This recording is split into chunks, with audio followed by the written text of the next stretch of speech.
Poutine, à l'Ouest, le « nouvel ordre mondial » normalise la délinquance pédophile.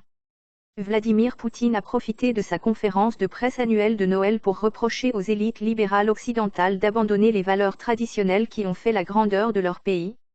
Au lieu de construire un avenir basé sur les solides valeurs chrétiennes, les élites occidentales ont créé une culture du « politiquement correcte » débridée et outrancière, si destructrice, qu'elle entraînera la chute de la civilisation occidentale si elle n'est pas arrêtée.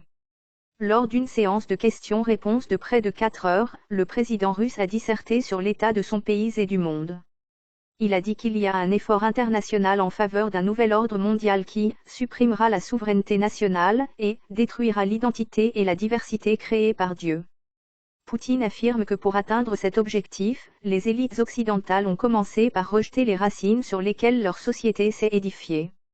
De nombreux pays occidentaux ont décidé de nier ou rejeter leurs propres racines, en particulier l'origine chrétienne qui forme le socle de la civilisation occidentale.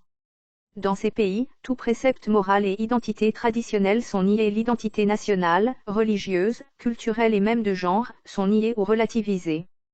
Dans ces pays, l'administration traite, juridiquement, à égalité les familles avec de nombreux enfants et les duos homosexuels.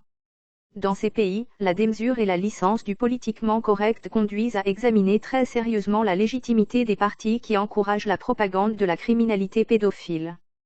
Les gens de beaucoup d'États européens ont honte de leur appartenance religieuse et ont vraiment peur d'en parler.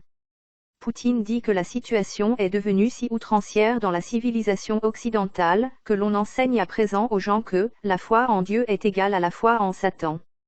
Dire le contraire risquerait d'être incorrect politiquement, le grand délit de notre époque. Les fêtes et les célébrations chrétiennes sont abolies ou rebaptisées de manière neutre, comme si on était honteux de ces fêtes chrétiennes.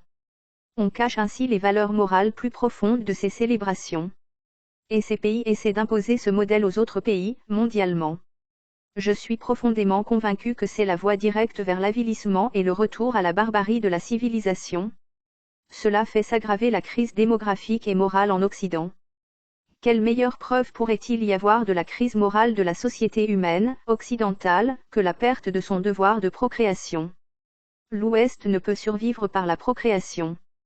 Aujourd'hui, quasiment tous les pays occidentaux développés ne peuvent pas survivre par la procréation, pas même avec l'aide des migrants. Sans les valeurs morales enracinées dans le christianisme et les autres religions du monde, sans les règles et les valeurs morales qui ont été établies et mises en valeur au cours des millénaires, les gens perdront inévitablement leur dignité humaine. Poutine est inébranlable quant à la détermination de la Russie à défendre les valeurs occidentales. Et nous pensons qu'il est juste et naturel de défendre et de préserver ces valeurs morales, chrétiennes. La tentative de créer un gouvernement mondial unique. Poutine a aussi évoqué la tentative de créer un gouvernement mondial qui ferait disparaître les États souverains, un aboutissement qui conduirait à l'abandon de sa propre identité et à la perte de la diversité créée par Dieu. À l'Ouest, en même temps que ce processus au niveau national, on observe au niveau international des tentatives visant à relativiser et supprimer les institutions de droit international et la souveraineté nationale, pour créer un modèle de monde unipolaire unifié. Dans ce genre de monde unifié et unipolaire, il n'y a pas de place pour les États souverains. Ce genre de monde n'a besoin que de vassaux. Du point de vue historique, ce genre de monde unipolaire impliquerait l'abandon de sa propre identité et de la diversité créée par Dieu.